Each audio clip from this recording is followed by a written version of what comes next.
Manatrika ny araba topoko lahy sy topoko vavy fahitafaradalana aminao indray amin'izao alina izao ary asaina mpanajany ianao anjony vaovao atra amin'ny farana avy hatrany dia ho santaritsika amin'ny toyan'ny raharaha zava-nisy ny tranga tany Mahajanga tany ny vaovao misy moa nanoloana izay zava-nitranga tany Mahajanga izay dia nisy ny feo mandeha ny amin'ny mety anesorana amin'ny toerany ny filohan'ny oniversiten'ny Mahajanga tsy mbola nisy moa ny fanapahan-kevitra izay noraisina mahakasika an'izay raha ny nambarany avy eo anivony ministera ny fampianarana ambony arahantsika avy hatrany ny vaovao mahakasika an'izay ary tsy mbola nisy ny fanapahan-kevitra noraisina amin'ny mety ho fanesorana amin'ny toerany na tsy ny filohan'ny oniversite any Mahajanga raha araka ny nambaran'ny sekretary jeneraly ministeran'ny fampianarana ambony mbola natao tamin'ity androany ity araka ny fanazavana nomeny ihany dia nifidinana tany an-toerana ary fihaonana tamin'ireo vondrona isan-tsokajiny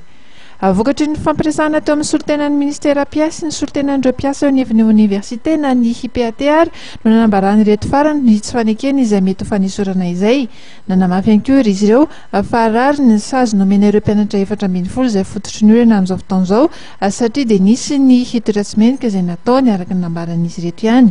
nangataka ny hanajanonana ny fampianarana ihany koa izy ireo mandra-pilaminy raharaha